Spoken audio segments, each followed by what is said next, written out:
Tinokuchingamidzai kuchechi yeChrist Embassy yepamhepo yatinoita muchishona. Iko zvino hapachina chikonzero chokupedza svondo rose usina kupinda chechi, nokuti painopindwa unenge usipo, kuda wakanga uri kubasa pakaenda vamwe kuchechi, kuda wakanga uri parwendo, kuda chechi yeChrist Embassy haisati yakuwanikwa kwaunogara, kana kuti unofarira hako kudzidza shoko raMwari nechishona. Ino ndiyo yave chechi yako. Chipinda tinamati. Tinokuchingamidzai zvakare kuchechi yedu yeChrist Embassy iyo yatinoita pamhepo. Ndinovimba muri kukomborerwa zvikuru neshoko raMwari riri kuramba richiwedzera mukati memwoyo yenyu. Tinokurudzira kuti murambe muchikura mushoko raMwari iri, nokuda kwekuti ndo kudya kwemweya. Yasvika nguva yekuti tinyengetere. Tisati tanyengetera, pane mashoko andoda kuti ndiverenge ari kubva kuna 1 Timothy 2 ndima kubva 1 kusvika 3. Inoti iyo, naizvozvo pakutanga kwezvose ndinorayira kuti vanhu vose vakumbirirwe, vanyengetererwe, varevererwe, vaongerwe, madzimambo navose vari vakuru, kuti tigare norugare nokunyarara pakunamata Mwari kwose, nomugarire anokudzwa. Ndizvo zvakanaka zvinofadza pamberi paMwari muponesi wedu. Ndinovimba manzwisisa shoko raMwari zvari kutaura. Toda kuti tinyengeterere vakuru vedu, madzimambo edu ari munzvimbo dzatinogara, kuti Mwari anga anovatungamirira, vave vanhu vanotungamirira nekutya Mwari. Zvose zvavanoita zvive zvinoitwa mukuburikidza kutya Mwari. Ngatinamatei. Mwari Baba, nemuzita raIshe Jesu Kristu, tinokutendai samasimba nemadzimambo nevakuru vedu vari mukati menzvimbo dzatinogara. Tinonamata samasimba kuti munge munovakomborera. Mazano avanoita, kutungamirira kwavanoita ngakuve kunobva kwamuri samasimba. Vagova vanotungamirira nokutya imi samasimba. Tinokutendai samasimba. Shoko renyu riri kusvika munzvimbo dzose dzatinogara, nekuda kwekuti vakuru vari matiri vanobvumira shoko iri. Tinotenda samasimba nokuwanda kweshoko renyu mukati menzvimbo dzedu. Tinotenda nokuwanda kweshoko renyu mukati memhuri dzedu, muupenyu hwedu, mumafungiro edu, mune zvose zvatinoita samasimba. Tiri kukura mushoko renyu. Tinokutendai pane zvose zviri kuitika mukati menzvimbo dzedu. Shoko renyu riri kukura. Tinokutendai samasimba. Nemuzita raIshe Jesu Kristu, tinonamatira vose vanogara munzvimbo dzatiri kuti vagova vanotya Mwari, vagova vanhu vanoziva Mwari. Shoko renyu rigowana nzvimbo mukati meupenyu hwavo. Tinokutendai Jehovha, nemuzita raIshe Jesu Kristu. Amen. Tinotenda. Toda kuti tinyengetere zvakare nedzimwe ndimi, tichitenda Mwari, tichinamatira vakuru venzvimbo munzvimbo dzatinogara, vave vanokura mushoko raMwari. Iko zvino tikunyengetera nedzimwe ndimi, ngatinyengeterei. Mwari Baba, nomuzita raIshe Jesu Kristu, legoposouta that the cariteli grows ya, that the causally trigger body grows sakamarani. Lo sote kari but that the cautally trigger body grows okobohastis. Mora masheke mazonda causally gra. Galei zuta gimokrada that the cautally trigger body grows gebohastis. Mora masheke mazonda causally grada that the trekete gabonia. Lo sote karia that the cautally trigger that the causally grada komokaria. Oh jalaboria that the trek upon the ketelikri adagastis. Mari mosheke mazonda causally gra. Samasimba tinokutendai. Tinokutendai nekutekeshera kweshoko renyu munzvimbo dzatinogara. Tinokutendai noshoko renyu riri kushandiswa nevakuru vedu munzvimbo dzatinogara. Vari kutya imi samasimba. Oh sheke mazonda causally grada that the cautally trigger body grahastis. Samasimba tinokutendai nemuzita raIshe Jesu Kristu. Amen. Tinotenda. Iko zvino muchaverengerwa shoko raMwari kubva kuRhapsody. Maverengerwa Rhapsody muchaimbirwa, mabva mukuimbirwa mushandzwa shoko raMwari kubva kuna mufundisi. Mowa nesvondo yakanaka. Tatenda. Chidzidzo chedu cheRhapsody chatinopiwa namufundisi Oyakhilome. Musoro wenyaya unoti hapachina chichatikurira. 2 Korinde 3 ndima 5 inoti, hatizvioni setakakwana isu pachedu, hatisi kuti tine unyanzvi hwacho. Simba redu rinobva kuna Mwari, ndivo vanotipa unyanzvi, ndivo vanoita kuti tigone kuita zvinhu. Mweya Mutsvene ndivo vakatakura mashoko atavhura nawo, mashoko anoshamisa zvikuru, mashoko echokwadi. Anotsanangura tava nyanzvi. Unyanzvi hwedu hunobva kuna Mwari. Takadanwa naMwari, takazodzwa, takapiwa simba raMweya Mutsvene. Mweya Mutsvene ndivo vakatituma, vane basa ravakatipa kuti tiite. Harisi basa ringaitwe nesimba revanhu venyama, saka vakatipa basa ravo, ndiro ratava kushandisa. Simba iri isimba revaMwari. Mundima iyi mune shoko rinoti kukwana. Shoko iri rinoturukirwa kubva kushoko rechiGiriki. Shoko rechiGiriki iri nderinoti hikanotis. Rinoreva unyanzvi, rinoreva kugona. Saka newe unogona kutaura saPauro, unogona kutaura sevanhu vaishanda naPauro. Vanhu ava vakati unyanzvi hwavo hwaibva kuna Mwari. Unyanzvi hwako hunobvawo kuna Mwari. Saka wava kugona kuita zvinhu zvose. Zvinhu izvi ndezviya zvawakatumwa naMwari kuita. Pauro akaenda kudenga, Sirasi akaenda kudenga, Timotiyo akaenda kudenga. Iwe ndiwe wava panyika nhasi, ndiwe wava kuparidza kururama kwaMwari, ndiwe wava kuumba umambo hwaMwari panyika, ndiwe wava kuunza umambo uhu mumwoyo yevanhu, ndiwe wava kupinza vanhu muumambo uhu. Kuda une basa rawakapiwa kuita, saka ungava uri kunetseka uchiti, basa iri ndingariita seiko? Rakakura, rinonetsa, handisi kutomboziva pokutangira. Usanetseka, unogona kuita basa iri. Wakapiwa unyanzvi hwacho, unyanzvi uhu hunobva kuna Kristu. Saka unogona kuribudisa zvakanaka. Izvi ndizvo zvaunofanira kutaura. Hausi kushandisa simba rako kuita basa iri, uri kushandisa simba raKristu. Izvi ndizvo zvaunovimbiswa naMweya Mutsvene. Saka haufaniri kunetseka kuti ungarigona sei. Hongu, simba rako harigoni kuita basa iri, asi simba raMweya Mutsvene harina charinokoniwa. Unokunda nguva dzose. Zvinhu zvose zvaunoita zvinototi zvibudirire. Izvi ndizvo zvatinoona muna vaKorose 1:10. Hapana chinhu chausingagoni kuita. Saka unogona kutotaura uchiti, ndinoshandisa simba raKristu, handishandi nesimba rangu. Kristu ndivo vanondipa unyanzvi. Saka hazvina basa kuti ndiri panzvimbo yakaita sei, ndinobudirira chete. Izvi ndizvo zvatinoratidzwawo muna Zekaria 4:6 inoti, hazvisi zvokumanikidzira, hazviitwi nesimba, zvinoitwa naMweya wangu, ndizvo zvinotaura Jehovha wehondo. Mweya Mutsvene ndiwo vaunoshanda nawo, saka hapana chauchakoniwa kuita.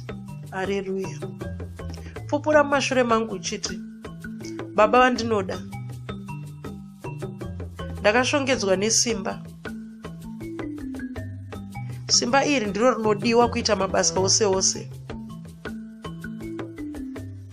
Ndiro rinodiwa kuti mabasa aya abudirire. Ndiro rinodiwa kuti mabasa aya abude zvinofadza.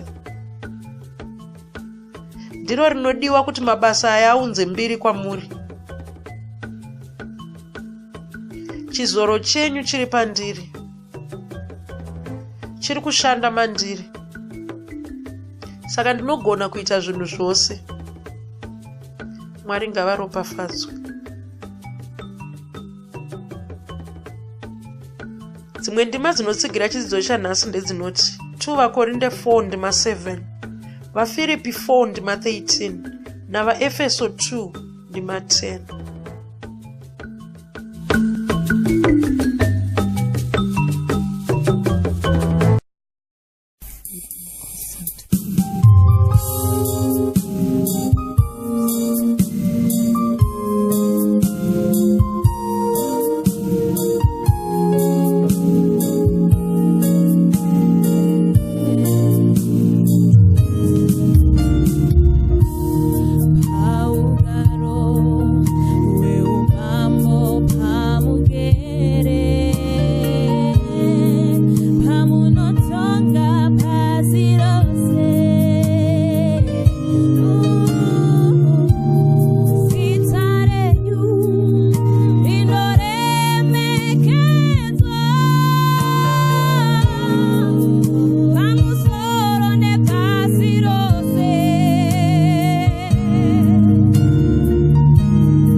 Haleluya.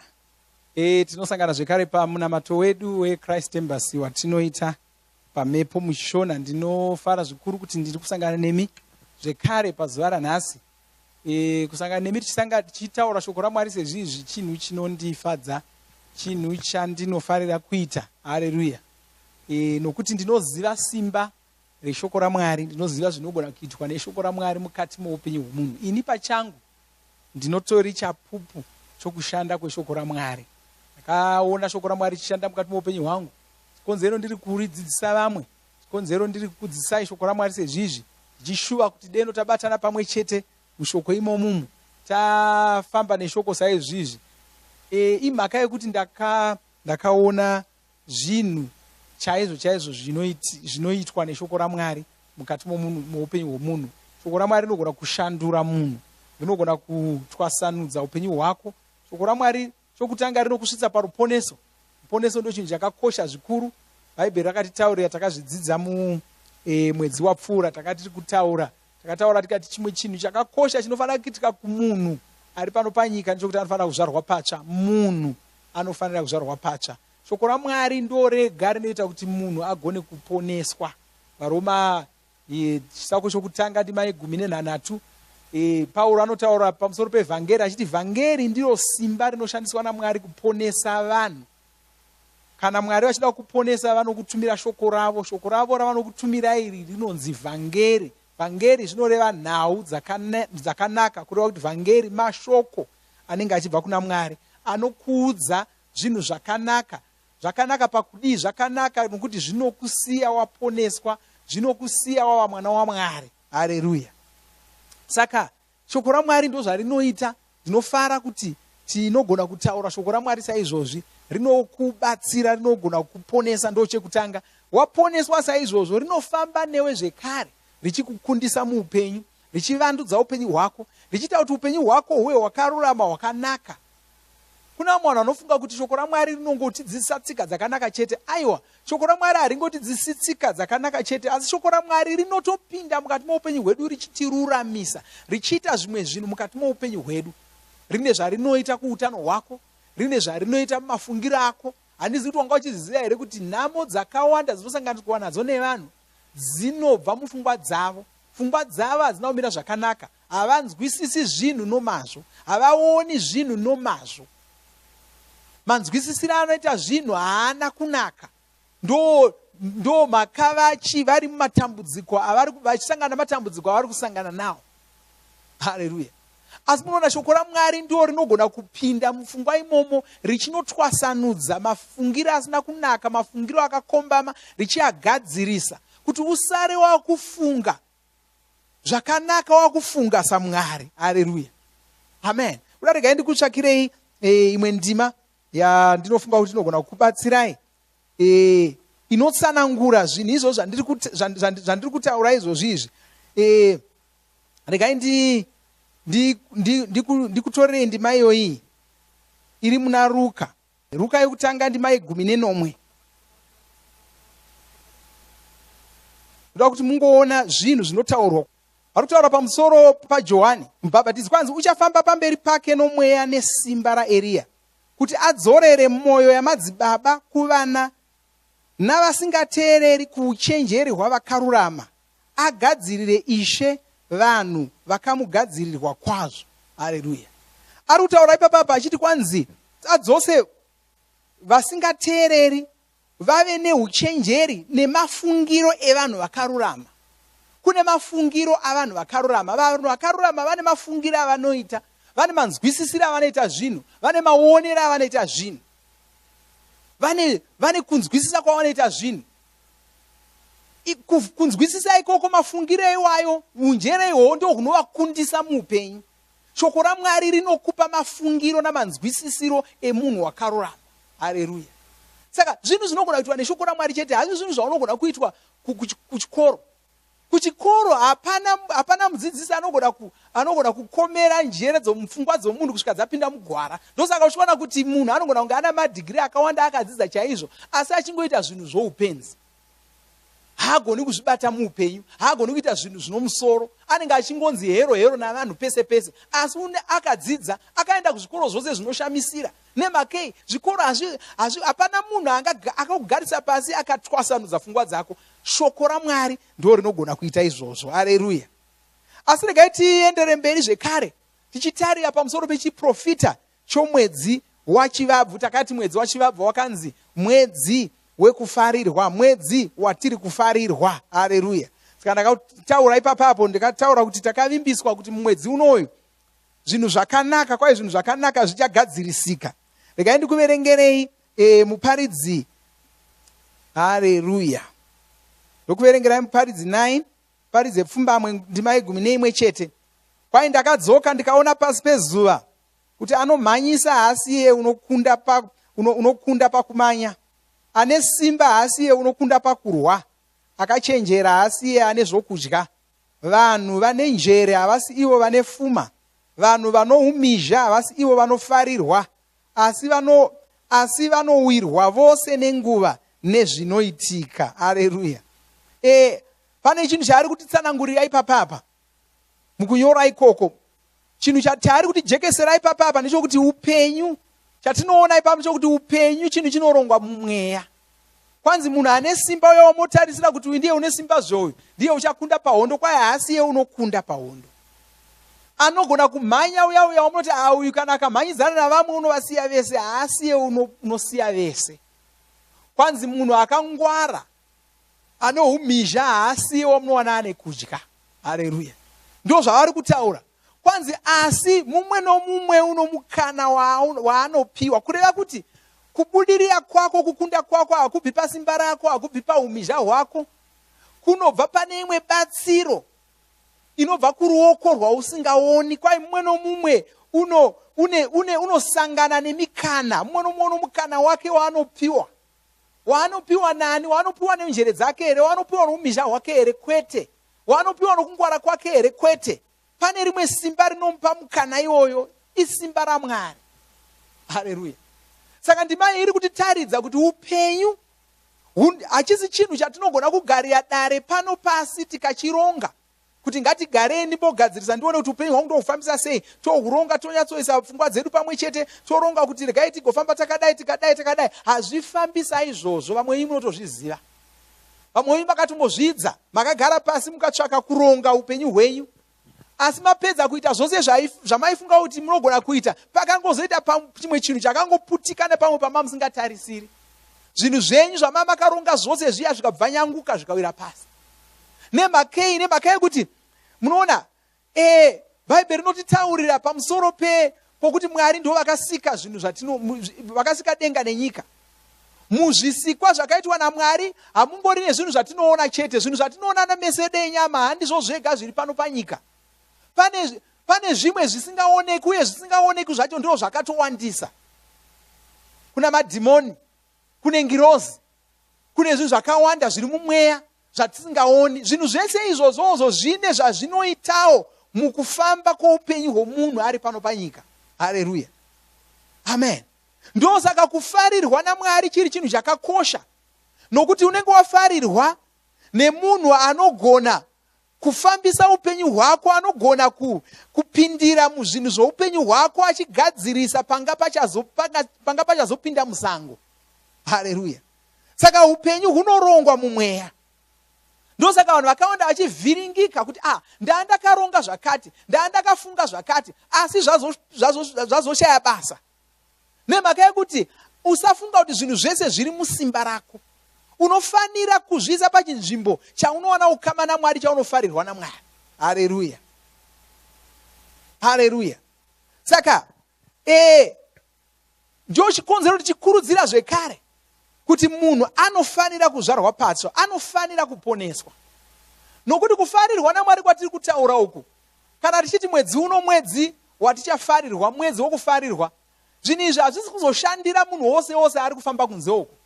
Zvinoshandira munhu wokutanga anoshandirwa nazvo ndouya wakazvarwa patsva. Wakazvarwa patsva here? Kana usati wazvarwa patsva, hapana kufarirwa kwaunoitwa. Haugoni kuona kufarirwa naMwari kwatiri kutaura pamusoro pako. Mwari havagoni kuita kuti vanhu vaunosangana navo vakufarire. Mwari havagoni kuita kuti zvinhu zvaunosangana nazvo zvikufarire. Hongu unogona kufarirwa hako zvamasanga, asi hazvisi zvinhu zvaungatovimba nazvo kuti ndasangana nazvo nhasi zvichaitika zvemangwana. Zvinogona kungoitika nhasi zvemasanga, asi mangwana wodzoka wana zvashanduka. Asi mwana waMwari akasiyana naizvozvo. Upenyu hwake ndohwekufarirwa, nokuti Mwari vanenge vachipindira muzvinhu zvoupenyu hwake. Haleluya, amen. Usavimba nounyanzvi hwako. Haugoni. muKristu haana chikonzero chokuvimba neunyanzvi hwake, nokuti ane rimwe simba rinodarika unyanzvi hwake riri kushanda mukati moupenyu hwake. Ndo zvinhu zvatiri kuona mumwedzi uno wokufarirwa. Ndo zvinhu zvatiri kuona mumwedzi uno wachivabvu watiri kusangana nokufarirwa. Takataura tikati uchafarirwa kuchikoro, uchafarirwa kubasa. Kana vanga usati wambosimudzirwa, rega ndikutaurire, mwedzi uno unosimudzirwa chete. Haleluya. Kubasa ikoko unosimudzirwa chete. Zvinhu zvinokufambira zvakanaka. Haleluya. Saka regai tienderere mberi zvakare. Inyaya yakareba, tinoda kuti tigarire pasi titaure nezvayo zvakadzama, tinzwisise mativi ayo ese. Regai tisangane zvekare musvondo rinouya tichidzidza pamusoro pekufarirwa naMwari ikoko. Saka regai ndikunamatirei, ndikunyengetererei iko zvino. Baba, ndakutendai nezita raJesu Kristu. Notaura chiropafadzo pamusoro pomumwe nomumwe wandiri kunamata naye pazuva ranhasi. Ndomunyengeterera ndichitaura kuti mwedzi uno wachivabvu zvichienda mberi anosangana, anofarirwa. Nemhaka yekuti anofarirwa naMwari, vanhu vachamufarira. Achafarirwa kubasa kwake, achafarirwa kuchikoro, achafarirwa mune zvose zvaanoita, kumabasa ake anoita, kumhindu dzake achafarirwa. Vanomutengesera zvinhu zvaanoshandisa mumabasa ake vachamufarira, vagomupa zvinhu nemutengo wakanaka. Nezita raJesu Kristu, zvinhu zvinoshayikwa navamwe achazviwana, zvinhu zvinotsvakwa nokutamburirwa navamwe achazviwana nyore, nokuti munhu wakafarirwa nezita raJesu Kristu. Notaura utaro hwakanaka mukati menyama yake, mukati meupenyu hwake, muzita raJesu Kristu. Baba, ndinokutendai. Amen. Haleluya. Zvakanaka, ngatisanganei musvondo rinouya tichienderera mberi nechidzidzo ichochi. Amen. Tinovimba makomborerwa nemunamato wesvondo rino. Kana manga musati mazvarwa patsva, namatai mumashure mangu, muchidudza, muchirevesa. Taurai muchiti, Mwari vari kudenga, ndinouya kwamuri, ndinokoka Jesu kuti vapinde mumwoyo mangu. Ndinokumbira kuti Jesu vatonge upenyu hwangu. Ndinopupura kuti Jesu ndivo vavaishe wangu. Saka ndinogamuchira upenyu usingaperi mumweya mangu. Ndazvarwa patsva, ndava chisikwa chitsva. Ndinokutendai. Amen. Makorokoto mazvarwa patsva, tinokugamuchirai muchechi yeChrist Embassy. Titumirei zita renyu nekwamunogara. Munogona kutumira iri SMS kana WhatsApp pa 0772 215 kana kutuma tsamba pa shona@gmail.com. Muchida kupa mpiro yenyu neEcocash, rovai namba *151*2*5*58225# motevera zvinenge zviri kutaurwa neEcocash ipapo. Kana muine nhare dzemazuva ano, munogona kushandisa KingsPay kupa mpiro yenyu. Shandisai kodi inoti TNIOG nemavara makuru. Tinoda kukuzivisai zvinotevera. Musangano wevatungamiriri vemapoka emuchechi ICLC uchange uriko kubva musi wa 21 chikumi kusvika 24 chikumi. Tichakuzivisai zvimwe pamusoro pemusangano uyu. Musi wa28 chivabvu mufudzi Chris vachaitawo musangano nevose vane shungu dzokuunza mweya yevanhu kuna Jesu. Musangano uyu uchange uchiitwa paindaneti. Tichakuzivisai zvekare kuti mungaupinde sei. Musi wa2 chikumi tichange tiine musangano wekufambiswa kwemarhapsody TNI. Tinenge tiri kusangana nemukuru anoona nezvekufambiswa kwebhuku rerhapsody muChrist Embassy yose mufudzi yemisi kudehimbo. Titumirei zita renyu pamwe neemail tikunyoresei kupinda musangano uyu. Tinokurudzira kuti musadarikwe nezvidzidzo zverhapsody, zvidzidzei kuti shoko riwande mamuri mogone kumirisana nezvinhu zvinonetsa muupenyu. Kana muine nhare dzeEquanet muchida kupota muchiwana rhapsody panhare dzenyu, tumai SMS yakanzi ROR ku0772 166 928 tikunyoresei. Batanaiwo namufudzi Chris paminamato yatinoita muvhuro chitatu nechishanu masikati nemanheru. Munamato uno munoubata paWhatsApp, paradio, paYouTube panoti Shona Online Church, pa www.ce-shonachurch.org nepa vcc.rhapsodyofrealities.org. Tinokumbira mutizivise kana muri kutibata pane imwe yenzvimbo idzi. Kana pari paindaneti munogona kunyoresa muchitipa zita renyu. Kana pari paWhatsApp tinyorerei tigopota tichikutumirai zvimwe zvidzidzo, kana kuti titumirei SMS pa0772 166 928. Ivai nesvondo rakanaka. Mashoko eupenyu auya mutauro wako, mashoko anovaka iwe auya muruzi rwako. Uyaone iwe Rhapsody